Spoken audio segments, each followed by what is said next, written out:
More like Mammoth, am I right?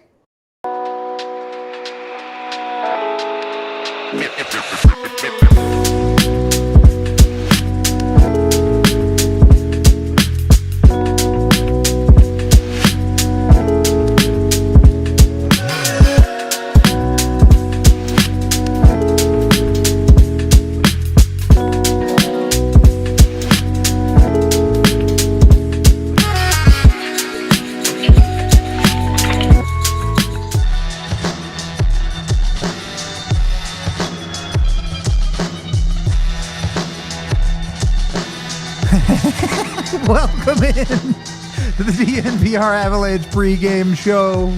Live, Avs taking on the Utah Mammoth, the last game before the holiday break. Avs have won 5 in a row, going for 6. Utah a little bit down in the dumps. AJ and Rudo coming to you live here. I mean, I don't know that there's a ton to say about Utah. They've been struggling since the Logan Cooley injury. Now, some of that is an expected cooling off of maybe some of their high-end guys, but certainly that injury has put them in a tough spot, AJ. Yeah, I mean, that's their best player. Yeah. And that's not a deep team. No. So when your next C is Barrett Hayton, you're in trouble. I say their best player, man. I feel I'm so sorry, Clayton Keller. You're better than Logan Cooley.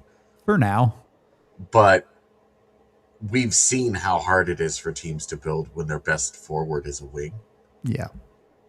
Like, we know that that's really, really difficult to do. And we're watching the Wild.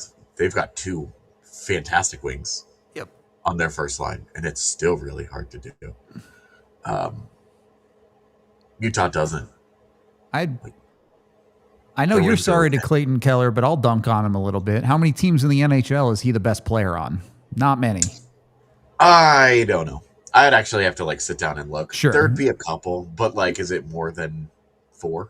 Probably not. Certainly not many playoff teams. That is a really, last year's playoff teams? I don't know. I don't know. Look, we're sitting here poking fun, but we know it's Avs versus Utah. This is going to be a nonsense game that's going to be tight down the stretch, and some dumb stuff is going to happen. We're just prepared for this. Yeah. Gosh, now I'm sitting here. I guess I like Dylan Guenther more than he's actually good right now. Yeah, maybe in a couple years. This is what AJ is going to do while we're watching the game. He's going to think about this. Oh, what do you mean while we're watching? I'm just going to pull up Wikipedia. He's doing it right now. I'm just going to look at because this is how when we're like, oh, who do you want to trade for or whatever, I usually just look at the standings and I look at the teams and I go, this guy, this guy, this guy, this guy. It's that, I just can't pull it out of my brain and completely alone. I have to do it that way. So this is what I'm going to think about, though. Yeah. AJ, I wanted to have an interesting conversation on the Avs side of things. Please. Obviously, Avs are top in the NHL, all that. But when you look at some of the possession metrics, we see a Carolina team that is ridiculously puck dominant, right? Their Corsi for percentages are around 60% or something outrageous. The Avs are in second by a good margin in both directions. Their possession is around 55, 56%. But they're also far more dangerous, far more dominant when it comes to the actual production of goals. So my question that I'm getting at here is, where do you strike that balance of puck possession versus actual quality opportunities? Well, the balance is what Carolina's been doing hasn't really been working very well for them, and what Colorado's been doing also hasn't worked great for them in the postseason. But this year's Colorado team is supposed to be different. So, I think the balance is that you want to create as many good opportunities as you can. I'm less interested in the volume of opportunities than I am the quantity of them, but you look at Dallas, right? By the way, 2 special teams goals already today for them. Yeah, I saw that. I was like, okay. But at least one of them's a short. You're scoring it's not another power play goal. Yeah, that's just their first goal. So, no, I think you look at the teams that do a really good job of creating high danger chances. It's a good thing to remember that you have to create a lot of those too. Yeah. It's not like you create 2 high danger chances in a game and then you get 2 high danger goals.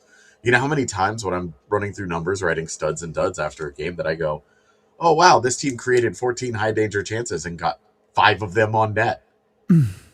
That makes the goaltender's job a little bit easier. Yeah, to have a defense that's like, okay, we're giving that up, or they missed the net. You know, like hockey's really hard. Corralling a puck is really hard. You can create a high danger chance and flub that thing. And have no There's chance a lot of of guys going in the in. NHL that are really good at that. Shout out Matt Nieto. Oh, dude. There's so many guys. Logan O'Connor's great at this. You're not wrong. So, why poor Nietzsche's just off doing his thing. Literally what he was known for in Colorado is he's going to get 2 breakaways a game and not score. Like he was fun. But it really, I think that it is an important balance. Like if a team has 100 shot attempts a game, on its face, you're going, oh my God, that is a ridiculous number of shots. But if expected goals on each one of those shots is 0.01, like right. Like if it's 100 shots from the point, you're like, all right, well, you feel pretty good about that shutout. Yep.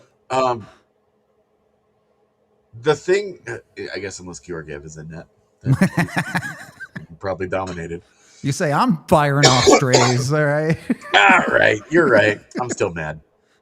No, I think that balance is a really important one, but you also have to remember that the initial shot, like how often do you see that the initial shot gets stopped, but it's the reload? It's they corral the puck, they win a rebound, and then because rebounds cause defenses to go crazy, and because of that, defenses break down and guys are able to get into empty space that didn't exist before. You can create high danger chances off of a second, third shot attempt. Yeah. So I think they go hand in hand. Shooting is always it's always a good strategy. It's literally called a shot. It gives you a shot at scoring. Yeah. But that balance between trying to find the right quality and making that play, I mean, I think that's what makes a team exceptional, is the team that can either score on worse looks or the team that knows how to make that extra play to create the higher danger chance. So it's the balance. And not every team, no team in the NHL, 0 of 32, can consistently do both of those options that I just talked about. So you might be able to do one or the other, but you can't do both. Yeah. Let's tie it back into tonight's game with our team cards here. Of course, the Avs won we can start with either one. Doesn't matter, yeah. On the Mammoth side, look, their underlying numbers outside of their goaltending is actually pretty decent. But because of that goaltending, they're giving up probably way more goals than you might expect as a team. And that's a bad recipe for them. Now, some of their underlying expected goals for, again, that has fallen off as of late after the Cooley injury. So is what it is a little bit on that front. But this Utah team, look, you can't sleep on them. This is not some of the teams the Avs have played like a Nashville or someone where it's like, really, they're bad and the Avs should beat them, right? Yes. I mean, that's especially over the last couple of years, we've learned Utah is going to be Utah/Arizona, a hard out for this group. I have no idea why. I don't even think that it's like just a weird thing. Yeah. It's just a certain play style that causes them problems. Not really. I don't buy that personally. We've seen the Avs beat them down also. Yeah. We've seen it. It's a couple of different coaching staffs over the years have had some of this weird luck against the luck. It's just, to me, it is something that I can't explain. Right. I think there's some explaining of it in the sense of Utah often gets to catch these favorable games against the Avs. It used to always be Utah or Arizona that would be the same day travel game on the other side of the holiday break. This year it's Vegas for whatever reason. But yeah, I don't, yeah. But also, like, for whatever reason, it's just Utah had for years, on the other side, Avs used to never lose to Boston. There's like a 12-year stretch where I think they were like 21-1-1 in Boston or something outrageous for no apparent reason. I think it was more like 20 years, and I think that it was like they didn't lose in regulation. Yeah, Now you look at it. Still, you can't explain that. Like, it's just a weird thing that sometimes streaks like that end up happening in hockey, and the Utah-Arizona franchise has just been that team for the Avalanche over the years. And honestly, the Avs' record against them is not even that bad. It's just nothing's ever easy because a lot of things seem to break Utah's way. This is the thing that we've looked at with these teams. When these two teams match up over the last handful of years, is the Avs have won some games, of course, right? But they are miserable slogs. Yep. You and I, when we were like, oh, they're going to get to 60 points before Christmas. This is the one we were worried about. Yep. It's Utah. It's for whatever reason. It's just this group in this situation. Like, it's the last day before a 3-day break. There is 100% the threat of sleepies. Yeah, for sure. Everyone's thinking about sleeping in on the holiday, for sure. Getting the next couple of days off to just be like, oh, I don't got to worry about this. Yeah, this isn't my problem. No, I'm hanging out with the family. Gavin Brindley talked about it and was like, no, my family's in town. We chilling. That's what's up. He's not a guy you expect to lack energy. I'll put it to you that way. The Avs side of it, still a lot of ones on that chart. They're ridiculously good. Power play, technically improved. Did score 2 the other night. Any hope at all for special teams tonight, AJ? Yeah. There is hope. I think the eyes have been telling me that the power play is moving in a good direction. But we're so obsessed with purely the results that unless they get those results, we just don't care as much. Sure. Like, you and I are always big picture. Like, we're looking at it in the macro. 10, 15, 20 game stretches. Right. Yeah. And worrying less in the micro. And I think that it is to the point now where we're like, oh, good process. Neat. So what? Yeah. Neat. Yep. Throw the parade. Like, we've become the reply guy on Twitter where it's just like, throw the parade.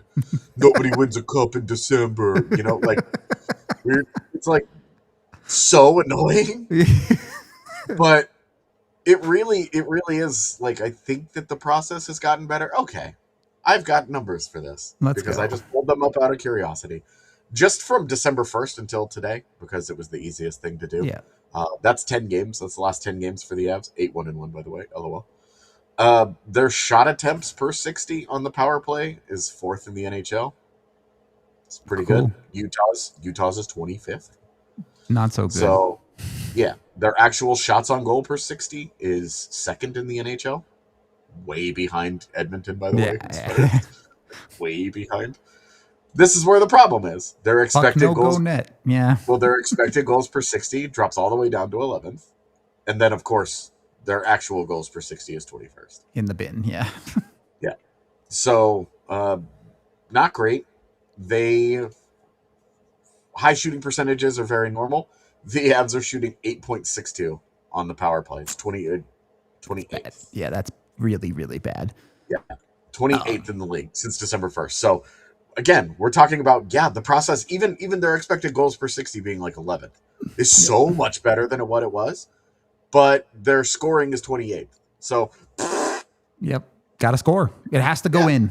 Like, that's the end of the story. Give me another 10 games of that process, and then actually cash in. Yeah, right. But at this point in the season, puck has to go in for it to matter. I don't want to talk about the power play anymore. So let's hear from head coach Jared Bednar at Morning Skate. For this one, as the Avs try for 60 points before Christmas. It's good. Right out of the office. I'll go ahead and call on you guys again, a little bit of a bigger group. Bennett, you want to start us off or no? Welcome back. If not, we can go somewhere. How much would you say that Denver Post coverage has just been lacking? It's a good question. I thought about that deeply last night. Go ahead, Bailey. Coach, when you look at divisional matchups versus, maybe teams that you're playing on the East Coast, is there any sort of thought that goes into maybe these are a little bit more important than the other? Depends on the game. I think they're always more important, but doesn't change the focus of what you're trying to do when you hit the ice, right? So it's like there's certain games, depending on how the standings are sitting at the time and what's going on within the division that I think are really important that you got to try and focus on, i.e. the mini game last time, next time we play Dallas, etc. But you're always trying to do the best you can against your division. There's no question. I think it's a little added incentive, but again, doesn't change the focus of when you get preparing your team. Evan. You've talked a lot about Brock's two-way play, but does the analytics community think he should be in the running for the Selke?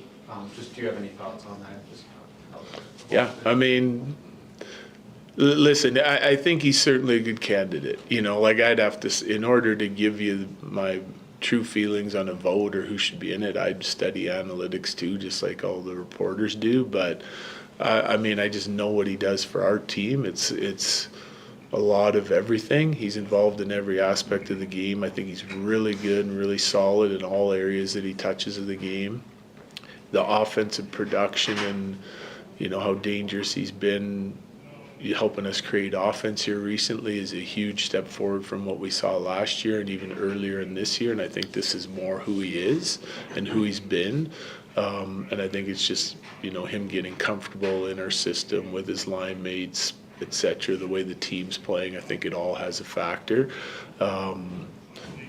I kind of answered this question the other day with the Olympic roster. He certainly should be considered. There's no question.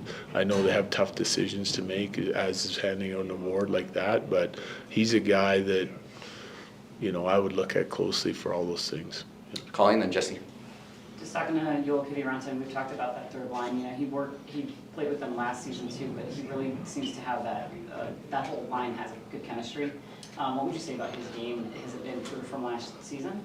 Yeah, well, Kivi's always been a pretty consistent player for us. Great season last year on the offensive side of things, even though that's not what you kind of think of when you think of Kivi. He's such a reliable defender. There's a heaviness to his game, his detail in his game when it comes to all aspects: forecheck, tracking, rush coverage, D-zone coverage. He does things right, and he's very consistent at it. And there's a physicality to his game that I think is often overlooked, like in puck battles, forecheck, D-zone coverage. I think he's always going to get a piece of you when he's around you, and makes him hard to play against. And that's kind of what that line has in common, right? It's a workmanlike mentality. They're always a pretty connected group of three. They're always around the puck. They're always hard on pucks, and their decision making is excellent. And we've said it before, they might not score as easy as some other lines, but when you're watching a line play and how you want them to play within the structure of your game, they're at the top of the list. Jesse. A 3-day break here coming up that I'm sure a lot of guys, probably and yourself, are looking forward to. How do you make sure that you don't look past this game, looking ahead to the break too much? I think it's just leadership and maturity. That's what it is. So you're not going to start the break till the break starts, right? This game's as important as the last game, as the one before it, and as the one right after Christmas. So if you're, a real professional at what you do, you're going to go and compete until the buzzer goes and then start your break, and that'll be the message that our guys send to one another. I don't think we're at a point with this team that I have to mention anything. I think they're going to go out and give it their all. It's just kind of who they've been and who they've proved to be over the course of the season. Rachel. On a similar note, to get you in the holiday spirit, similar to the Thanksgiving question, Okay. if you could assign these jobs to some of the players, we need a Santa Claus, an elf, and a Rudolph. Well, I think Santa Claus would have to be Burnsy, big fun-loving guy, easy to talk to, pretty welcoming guy. So that's got to be him. An elf. Yeah, I'm going to go with Brindley. That was the popular. The rookies always get the short end of the stick. But yeah, I'm going to go with Brindley. And Rudolph, important job, right? Keep everyone on track. I'm going to try to use somebody different here. You know what? I'm going to say MacKinnon on this one. Fearless, regardless of what weather you're facing, he's going to be leading the charge. So I'm going to say MacKinnon. Finish with Bennett. Thanks, Jared. Follow up. I just wanted to ask, as a guy with ECHL roots, how much you've sort of followed the situation there with the strike. Yeah, I haven't really until I heard about it yesterday, and then I saw they are on strike, right? Yeah. Yeah. They're going. Yeah. So they have some things to work out. It's disappointing. I was almost part of one of those in my early years in the coast. And it's always a difficult situation, but hopefully that they can iron something out here quick over the holiday break and get back to playing hockey. Yeah. Thanks, Jared. Thanks. What is going on, everyone? Bailey Curtis with DNVR here, bringing you inside Ball Arena for tonight's matchup against the Utah Mammoth.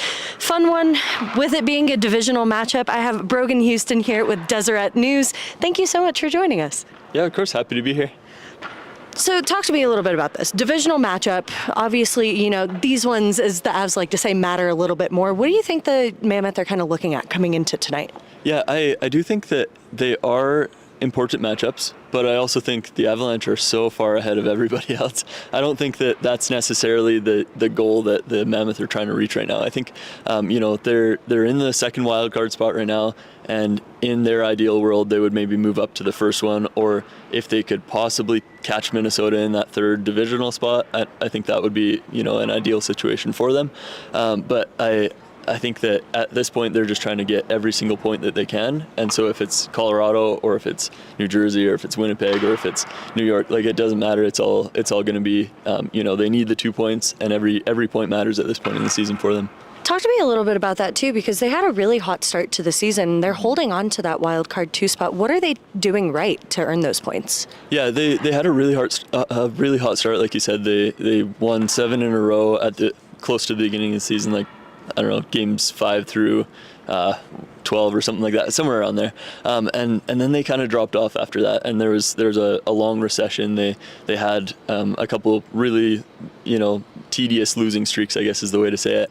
And now they've kind of gotten back to that ups and downs, win 2, lose 2, win 1, lose 1, that kind of thing. And so I think that that's kind of where they're at now, and that's we can finally see that that's the type of team that they probably are. They're not necessarily that team that's going to win every single game like they were at the beginning, and they're not the team that's going to lose every game and miss the playoffs and go for a lottery spot and that kind of thing. They're not in that bracket either, and so I think the goal is kind of just to make the playoffs and see what happens from there.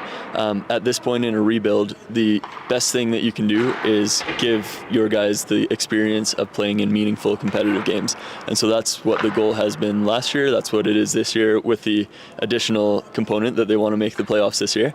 And if they can accomplish those things, then I think they call this season a success, regardless of what happens in the playoffs. If they make the playoffs, I think that's a successful season for this team at this point.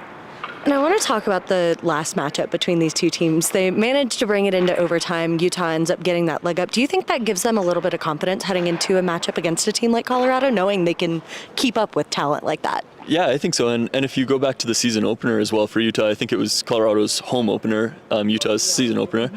It was a 2-1 game as well, and Utah lost that one, but it was the difference of one save, is really what it was. And so I think that they can take confidence from that. Like you're saying, they know that this is a team that they can at least keep up with, and maybe this team can beat up on other teams, but they know, I guess, what it takes for their team to keep up with this team, if that makes sense. And so, I don't think they're going into this saying, we're going to get wrecked tonight, although, of course, anything can happen. I don't think that's the mentality going into it. I think it's more of we need 2 points, and this is a team that can give us 2 points, and it is achievable, and so we'll see what happens. I thought it was interesting looking at stats ahead of this matchup that both of these teams here tonight have a top 10 penalty kill, but a bottom 10 power play. Does special teams play into a matchup like this? Or at least when you look at stats that way, is it as important as it might be against other teams? Yeah, absolutely. I think Utah's power play has been not as good, and it was really bad, actually, I should say. It was really bad for the entire month of November. The second unit recently has been pretty good, which has never been the case in the history of the franchise, a season and a half or so. It had never been the case until a couple weeks ago that the second unit was consistently scoring. And so that's kind of why Utah has risen in that category in the last little bit, but the first unit is still... they just haven't figured it out this year, which is crazy because last year they were top 10 in that category. Now, like you said, the PK has been really good the entire month of November. I think they allowed 1 5-on-4 goal and 1 5-on-3 goal, or something like that. And then since the clock turned to December, or the calendar turned to December, it's been the opposite. They haven't been able to keep the puck out of the net on the PK. And so, like you said, it obviously does weigh into a game like this. Utah tends to have a lot of high penalty games, and so if they spend 10 minutes with one team on a power play, then it will absolutely factor into the game, and there will be goals both ways, I'm sure. Something we were talking about before pressers and things was Logan Cooley's absence from this team, and you kind of mentioned that they've been doing fairly well in his absence too. Talk to me a little bit about that next man up mentality for this team. Yeah, I think you hit it right on the head. It's a next man up mentality that Logan Cooley, he was leading the league in goals at one point in the season. A couple weeks into the season, he was leading the league in goals. He's already got 2 hat tricks. One of those was a 4-goal game, and so this is a superstar in the making, is probably what he is. But they haven't really skipped a beat since he went down with that injury in Vancouver a couple weeks ago. And so, they kind of have just kind of slotted guys into that spot. Now Barrett Hayton's playing on the one line, and Nick Schmaltz has moved over to center, and he's traditionally been a winger in the NHL, but he played center growing up, and so they slotted him over to center, and the team hasn't been noticeably better or worse since he left, or since he went down, I should say. And so, it's really... shows how versatile some of these guys can be, I guess is the way to say it.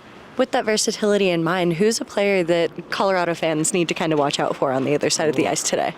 I think Clayton Keller is one of the most underrated players in the league, and he's had a little bit of a rough patch. His father passed away, and so I think his play on the ice was probably affected by that, as it would be for any of us doing our daily jobs. But he's been on the rise recently. He's had a few more 2-point games and that kind of thing, and he's one of those sneaky good passers. Like you don't think that he has a single passing option, and all of a sudden he zips it across east to west and onto the back door, and it's in the net. And so always watch out for that guy. And if he doesn't make Team USA this year, I think Team USA is probably making a mistake. Something we like to do here at DNVR for our pregame shows is our crystal ball segment. So I'm going to ask you here, give me a score, give me a player who you think will score tonight. Okay, well, I have to preface this. So last year at morning skate one day, I said, hey, Maverick Lamoureux is going to score his first NHL goal today, and he did. Then 2 games ago, I was on a podcast, and the guys were saying, when's Daniil Boot going to score his first NHL goal? And we all kind of collectively were like, okay, it's going to be today. He's going to score his first NHL goal. And sure enough, he did. So you're psychic is what you're telling me. That's what I'm saying. So let's see. You said... give me a score. Yeah, give me a final score. Give me a player to score one of those goals. Okay. I'm going to say it's going to be 4-3. And for Utah, I'm guessing. I don't know. I'm sticking with the 4-3 final score. Okay, all right. Either team, and it's gonna be Nathan MacKinnon. Like that guy almost never doesn't score, right? So yeah, let's go with that. That's a safe bet. Awesome. Where can the people find you on socials for coverage here tonight? Yeah, I go by @Houston_Brogan on Twitter, X, whatever you want to call it, and then Deseret.com is the name of our website, and plenty of Utah Mammoth content as well as kind of general hockey content. Just whatever is going on in the hockey world, we're probably writing about it. So yeah. Thank you so much. Yeah. Bailey getting the crystal ball from the opposing side. We have our own crystal ball to get to. AJ, give me a score, give me a name. What's going to happen in this game? I'm gonna say, give me 3-1. All right. And then, it's been playing really well, so Gabe Landeskog. Ooh, I like the pick on that one. I'm going to say 5-0. We're going shutout. No Utah nonsense. Avs just cook. And I am picking, I don't know, Gavin Brindley to score. Why not? He's going to go out there and families in town do it. You can also get in with our pre-game picks where things are never ordinary, presented by Bet365. I did have the Brindley goal on there. No, I took Colton in my actual bets because he's plus 500. Why not get the good money? Mac to have most shots in the game. And then I picked the Scott Wedgwood shutout. Some fun ones on there. If you want to make your bets, you can follow mine or do your own at Bet365. Of course, when you do gamble with them, you must be 21 or older, physically located in Colorado. If you're someone you know has a gambling problem, call or text 1-800-GAMBLER today. AJ, any final thoughts here? No, I just hope that this goes well and, everybody stays healthy and has a good time. 60 points for Christmas. At least get the OTL. That's all. Against Utah, if you get the OTL, I'll count it. We are wrapping this up. We have a watch-along coming along with Micah and myself. Come join that. And then AJ and I will break it all down post-game for the last time before the holiday break. So join for that. We appreciate you. This has been the DNVR Avalanche pregame show, and we'll see you in a few minutes. We all silly like the mayor.